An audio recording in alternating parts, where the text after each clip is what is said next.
Hello students, my name is Priyanka Dwivedi. हम पढ़ रहे थे पॉलिटी और पॉलिटी में हम पढ़ रहे थे फंडामेंटल राइट, जहां हमने आर्टिकल 12 टू आर्टिकल 21 ए तक कंप्लीट कर लिया था। आज हम देखेंगे आर्टिकल 22 से आर्टिकल 35। ठीक है, आज हम देखेंगे आर्टिकल 22 से आर्टिकल 35। तो क्या कहता है आर्टिकल 22? ठीक है, right against detention. Right against detention.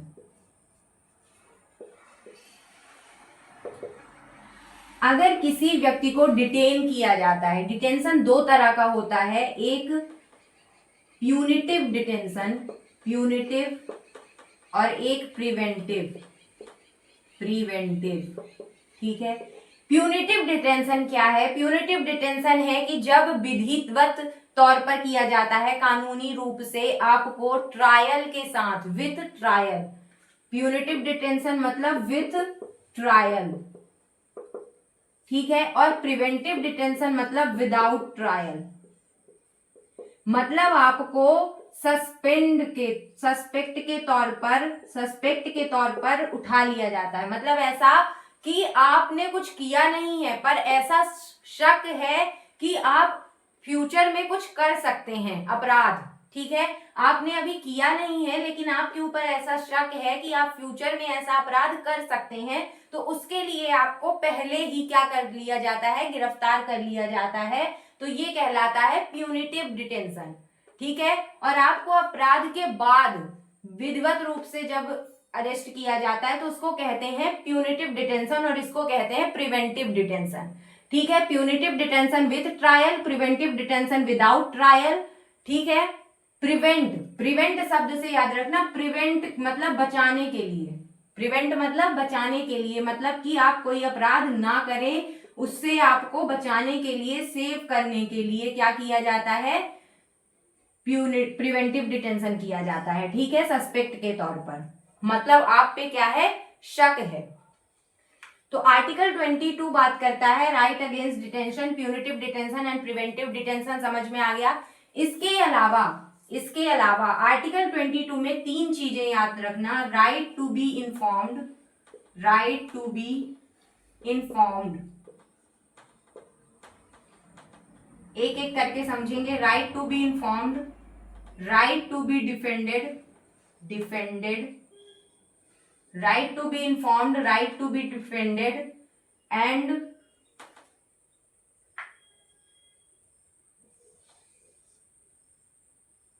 right to be produced।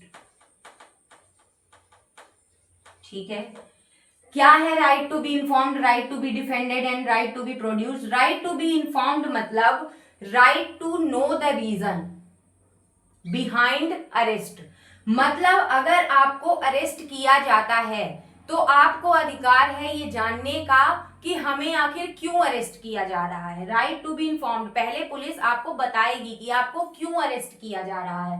तो आर्टिकल 22 जो है वो क्या करता है? प्रोटेक्शन करता है किसका? डिटेंट लोगों का। डिफेंडेड मतलब कि आपको अपने आप को डिफेंड करने का, बचाव करने का अधिकार है। इसमें किसको? आप प्रैक्टिशनर को यानी वकील को अपॉइंट कर सकते हैं। वकील को अपॉइंट करने का अधिकार है आपको अपने आप को बचाने के लिए। राइट टू बी प्रोड्यूस्ड का क्या मतलब है? कि आपको 24 घंटे के अंदर क्या किया जाएगा? मजिस्ट्रेट के सामने प्रेजेंट करना ही करना है। ठीक है, तो right to be informed, right to be defended, right to be produced, clear है? राइट टू बी इंफॉर्म्ड मतलब कि आपको रीजन जानने का अधिकार है कि आपको क्यों अरेस्ट किया जा रहा है। राइट टू बी डिफेंडेड मतलब लीगल प्रैक्टिशनर को अपॉइंट करने का अधिकार है। राइट टू बी प्रोड्यूस्ड मतलब मजिस्ट्रेट के सामने 24 घंटे के अंदर आपको प्रोड्यूस या प्रेजेंट करने का अधिकार है। ठीक है, आपको इससे कोई वंचित नहीं कर सकता। और अगर आपका कोई केस नहीं हुआ है तो 24 घंटे के अंदर आपको रिलीज भी कर दिया जाएगा। ठीक है, तो ये था हमारा आर्टिकल 22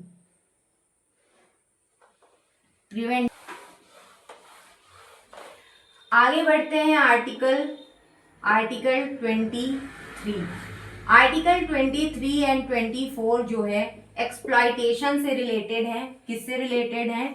एक्सप्लॉयटेशन, एक्सप्लॉयटेशन से रिलेटेड है आर्टिकल 23 एंड 24। आर्टिकल 23 क्या कहता है? आर्टिकल 23 क्या कहता है? Right against, right against selling, selling and buying. ठीक है, आप किसी को खरीद या बेच नहीं सकते। किसको? ह्यूमन बीइंग को, ह्यूमन बीइंग को आप खरीद या बेच नहीं सकते। It is against illegal trafficking, illegal trafficking. ठीक है, एक देश से दूसरे देश पहुंचाना, ये सब किस में आता है? इलीगल ट्रैफिकिंग में आता है। और आर्टिकल 23 क्या है? फंडामेंटल राइट है। ठीक है, right against selling and buying of human being. इसके अलावा आप किसी को स्लेव नहीं बना सकते। आप किसी को स्लेव यानी दास दासी जो पहले के जमाने में हुआ करते थे, आप नहीं बना सकते। इसके अलावा फोर्स्ड लेबर, फोर्स्ड लेबर, किसी से जबरदस्ती काम नहीं करा सकते। इसके अलावा बेगर मतलब बंधुआ मजदूर नहीं बना सकते। मान लो किसी के पिताजी ने आपसे क्या लिया? उधार पैसे लिए, तो आप उसको नहीं चुका पाए, मतलब आपके पिताजी नहीं चुका पाए। अब आपके पिताजी की क्या हो गई? डेथ हो गई। उसके बाद क्या हुआ कि आपको जबरदस्ती पकड़ के ले गए कि आप काम करो बिना किसी वेजेस के, मतलब बिना किसी तनख्वाह के आप काम करो, बंधुआ मजदूर के तौर पे। ठीक है, तो आर्टिकल 23 के होते हुए कोई ऐसा नहीं कर सकता है आपके खिलाफ। Right against selling and buying, किसी को खरीदा बेचा नहीं जा सकता, इलीगल ट्रैफिकिंग नहीं हो सकती, स्लेव नहीं बना सकता, फोर्स्ड लेबर नहीं बना सकता और बेगर नहीं बना सकता। ठीक है, बंधुआ मजदूर नहीं बना सकता है। तो ये सारी चीजें किसके अंदर आती हैं? आर्टिकल 23 के अंदर आती हैं। ठीक है,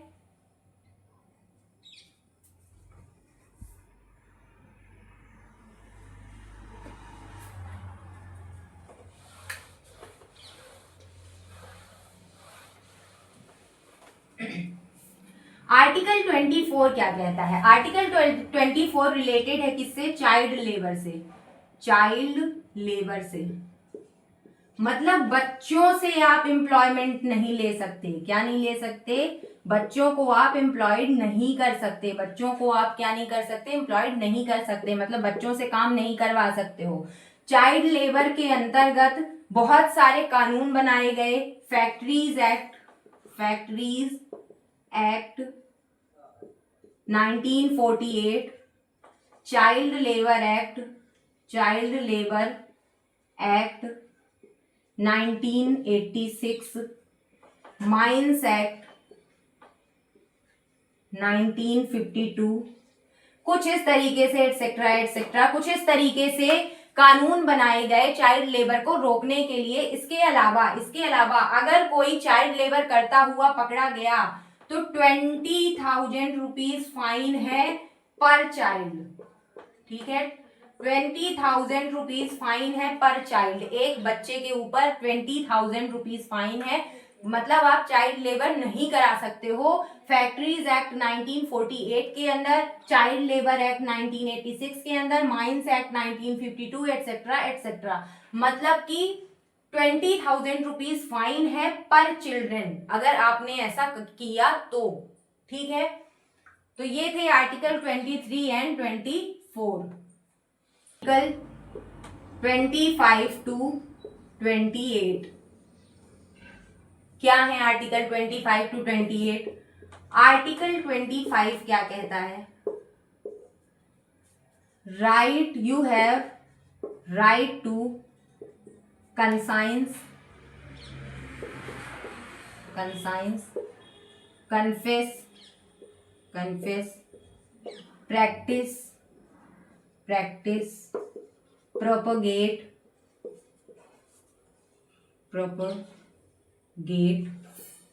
एंड प्रोफेस। ठीक है, आपके पास कंसाइंस करने का, कन्फेस करने का, प्रैक्टिस करने का, प्रोपोगेट करने का और प्रोफेस करने का अधिकार है। क्या है ये? मान लीजिए आप किसी रिलीजन से हैं, तो आपको उस रिलीजन को प्रैक्टिस करने का, उस रिलीजन का प्रचार प्रसार करने का, उस रिलीजन के बारे में लोगों को बताने का कि आपके धर्म में ऐसा है, आप कुछ भी बता सकते हैं एक दूसरे से, ठीक है। आपको प्रैक्टिस करने का अधिकार है, आपको रिचुअल्स जो भी हैं वो फॉलो करने का अधिकार है, ठीक है। आपको प्रोपोगेशन करने का अधिकार है, प्रोपोगेशन करने का अधिकार है, मतलब अपने धर्म से रिलेटेड आप कुछ भी किसी से भी बातचीत कर सकते हैं, अपने धर्म को बता सकते हैं कि हमारे धर्म में ऐसा है, ठीक है। बस ऐसा नहीं आना चाहिए कि सुपीरियोरिटी और इंफीरियोरिटी आ गई कि मतलब आपका धर्म ऐसे श्रेष्ठ है और लोगों को नीचा दिखाएं, आप ऐसा नहीं कर सकते, ठीक है। तो ये है article 25, right to conscience, confess, practice, propagate and profess, ठीक है। Article 26, right to manage religious affairs, religion affairs, ठीक है। मतलब कि आप कोई ऑर्गेनाइजेशन बना रहे हैं, right to manage religious affairs, मतलब आप कोई ऑर्गेनाइजेशन बना रहे हैं, उस ऑर्गेनाइजेशन को एडमिनिस्टर कर रहे हैं, तो इसका अधिकार आपको किसके अंतर्गत मिला है? आर्टिकल 26 के अंतर्गत मिला है, ठीक है। आर्टिकल 27 क्या कहता है? आर्टिकल 27 कहता है कि फ्रीडम फ्रॉम ये फ्रीडम ऑफ रिलीजन है, ठीक है। आर्टिकल 25 to 28 क्या है? फ्रीडम ऑफ रिलीजन है। तो फ्रीडम, यहां पे आप फ्रीडम वर्ड यूज कर सकते हैं, फ्रीडम ऑफ कंसाइंस, ठीक है। Freedom to manage religious affairs, freedom from paying taxes, freedom from taxation, मतलब अपने धर्म को प्रोपोगेट करने के लिए, प्रचार प्रसार करने के लिए आपको सरकार को टैक्स देने की जरूरत नहीं है, आर्टिकल 27 के अंडर। आर्टिकल 28 क्या कहता है? आर्टिकल 28 कहता है,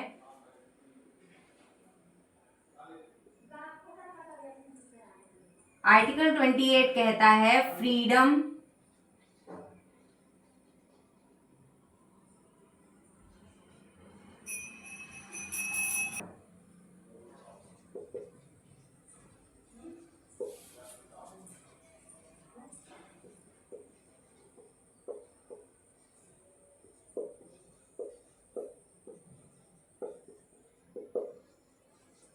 freedom from attending religious instructions, ठीक है। Article 25 conscience, confess, practice, propagate, profess करने का अधिकार है आपको। आर्टिकल 26 ऑर्गेनाइजेशन, ठीक है, ऑर्गेनाइजेशन बनाते हैं, मतलब कि रिलीजियस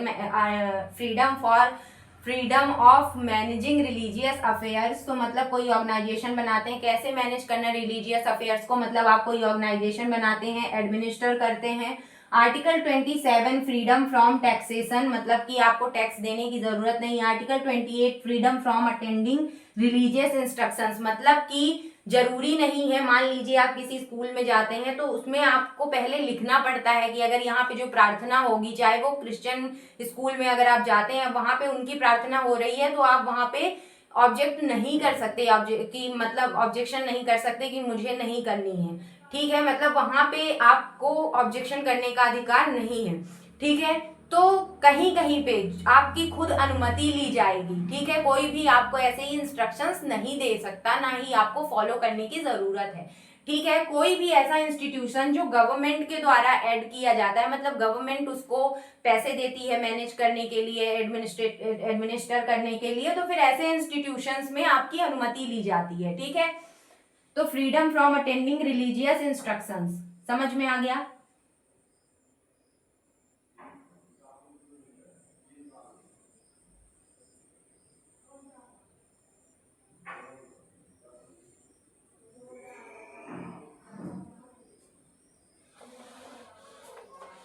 आ गया article 29 and 30, cultural and educational right. Article 29 and 30, cultural and educational right. Article 29, article 29 के अंडर आपको आपको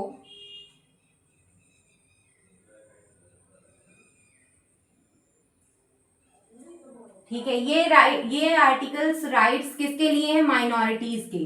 तो right for protection of minorities, ठीक है।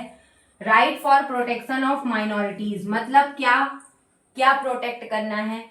आपका अलग कल्चर है, आपकी अलग लैंग्वेज है, आपके पास कुछ स्क्रिप्ट्स हैं आपके कल्चर से रिलेटेड, ठीक है, या कोई ऐसा ग्रंथ है, ठीक है, जो बहुत ही इंपॉर्टेंट है, तो उसको प्रिजर्व करने का आपके पास क्या है? अधिकार है। और ये आपका फंडामेंटल राइट है। अपनी लैंग्वेज, अपना कल्चर, अपना स्क्रिप्ट, ठीक है, उन सबको प्रिजर्व करने का, प्रिवेंट करने का आपके पास क्या है? अधिकार है। आर्टिकल 30 क्या कहता है? आर्टिकल 30 क्या कहता है? आर्टिकल 30 कहता है कि कोई भी माइनॉरिटी के पास राइट है कि वो एजुकेशनल इंस्टीट्यूशन खोल सकता है, एजुकेशनल इंस्टीट्यूशन इस्टेब्लिश कर सकता है। क्या कर सकता है? एजुकेशनल इंस्टीट्यूशन इस्टेब्लिश कर सकता है और इसको एडमिनिस्टर कर सकता है। क्या कर सकता है? एडमिनिस्टर कर सकता है। मतलब आप किसी भी माइनॉरिटी के पास राइट है एजुकेशनल इंस्टीट्यूशन इस्टेब्लिश करने का और उसको एडमिनिस्टर करने का राइट है। किसके अंदर? आर्टिकल 30 के अंदर, ठीक है। तो ये राइट्स जो है ये किसके लिए है? माइनॉरिटीज के लिए है, माइनॉरिटीज के कल्चरल को है। और they can impart education on their personal language. अगर उनकी कोई लैंग्वेज है तो वो एजुकेशन इम्पार्ट कर सकते हैं उनकी ही लैंग्वेज में, ठीक है। तो ये सबसे बड़ा उनके लिए राइट है कि अपनी ही लैंग्वेज में पढ़ा सकते हैं, वो बच्चों को अपने हिसाब से एडमिनिस्टर कर सकते हैं। लेकिन गवर्नमेंट कहीं ना कहीं पे थोड़ा बहुत रीजनेबल रिस्ट्रिक्शन करती है, हर जगह चेक करती है, ठीक है। तो इसका राइट गवर्नमेंट के पास भी है। 31, आर्टिकल 31 जो कि रिपील कर दिया गया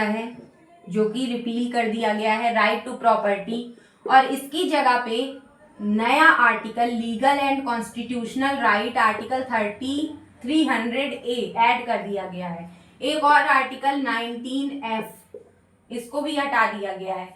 तो आर्टिकल 31 और 19F इनको क्या कर दिया गया है? रिपील कर दिया गया है, जो कि किससे रिलेटेड थे? राइट टू प्रॉपर्टी से रिलेटेड थे। किससे रिलेटेड थे? राइट टू प्रॉपर्टी से रिलेटेड थे, ठीक है। आर्टिकल 32 आर्टिकल 32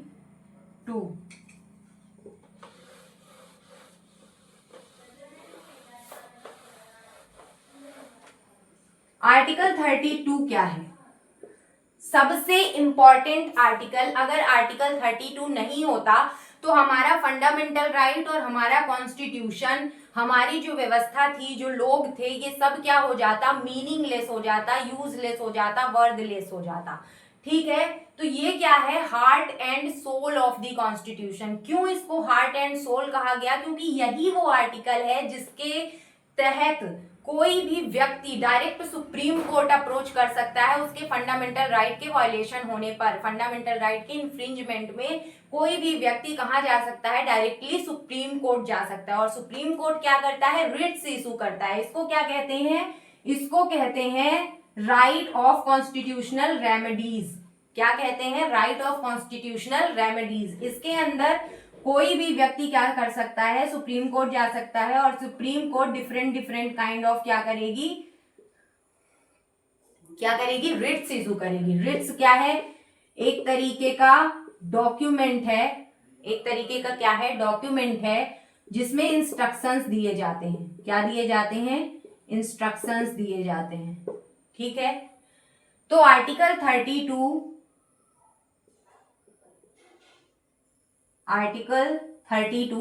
क्या कहता है? आर्टिकल 32 इसमें कौन कौन से रिट्स हैं? Habeas corpus, mandamus, mandamus, prohibition, prohibition, ठीक है, habeas corpus, mandamus, prohibition, certiorari, सर्सियोररी,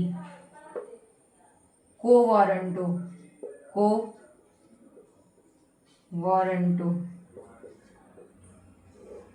ठीक है, को वारंटो। हैबियस कॉर्पस का क्या मतलब है कि कोई भी व्यक्ति अगर उसको अरेस्ट किया गया है तो 24 आवर्स उसको क्या किया जाएगा, बिफोर द मजिस्ट्रेट उसको प्रेजेंट किया जाएगा। अगर ऐसा नहीं किया गया तो फिर सुप्रीम कोर्ट क्या कर सकती है, हैबियस कॉर्पस इशू कर सकती है। क्या कर सकती है, हैबियस कॉर्पस इशू कर सकती है। मैंडमस की कोई भी पब्लिक ऑफिशियल है, अगर वो अपनी ड्यूटीज को अच्छे से परफॉर्म नहीं कर रहा है तो उसको क्या कर सकती है, रिट इशू कर सकती है कि आप अपनी ड्यूटी अच्छे से परफॉर्म कीजिए। ठीक है, तो पब्लिक ऑफिशियल, इसको कैसे याद रखेंगे, पब्लिक ऑफिशियल, इसको कैसे याद रखेंगे, 24 आवर्स।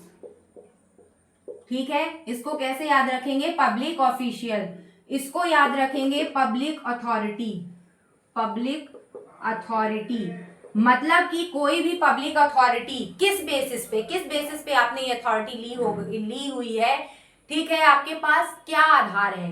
तो आपसे आपकी अथॉरिटी के बारे में पूछा जा सकता है कि आपने at what right you are holding this office, मतलब किस अथॉरिटी पे, at what authority you are holding this office, मतलब आप किस अथॉरिटी से इस ऑफिस को होल्ड कर रहे हैं। तो किसी भी पब्लिक ऑफिशियल से ये पूछा जा सकता है, पब्लिक अथॉरिटी से पूछा जा सकता है, सर पब्लिक या प्राइवेट अथॉरिटी, कोई भी अथॉरिटी। ठीक है, सर्सियोररी में ये दो चीजें, प्रोहिबिजन और सर्सियोररी, रिलेटेड हैं हायर कोर्ट और लोअर कोर्ट से। किससे रिलेटेड है, हायर कोर्ट और लोअर कोर्ट से। हायर कोर्ट से रिलेटेड है मतलब कि इसमें जो हाई कोर्ट है, सुप्रीम कोर्ट है, वो नीचे के कोर्ट्स को, कई बार ऐसा होता है कि जो लोअर कोर्ट्स हैं, हाई कोर्ट है या डिस्ट्रिक्ट कोर्ट है, तो ये क्या करते हैं, अपने इनका एक जुरिस्डिक्शन क्षेत्र होता है, ठीक है, एरिया होता है, मतलब इतने से ज्यादा ये क्या निर्णय नहीं ले सकते हैं। तो अगर वो उतने से ज्यादा बढ़कर के निर्णय ले लेते हैं तो उसको क्या कहते हैं, इंसर्पिंग जुरिस्डिक्शन या एक्सीडिंग जुरिस्डिक्शन, मतलब कि अपने जुरिस्डिक्शन से आगे बढ़ के निर्णय ले लेना। तो जब कोई भी लोअर कोर्ट ऐसा करता है तो सुप्रीम कोर्ट रिट इशू करती है उनके लिए और उनको कहती है कि आप अपने जुरिस्डिक्शन से आगे बढ़ के निर्णय ले रहे हैं, ये आपका जुरिस्डिक्शन क्षेत्र नहीं है।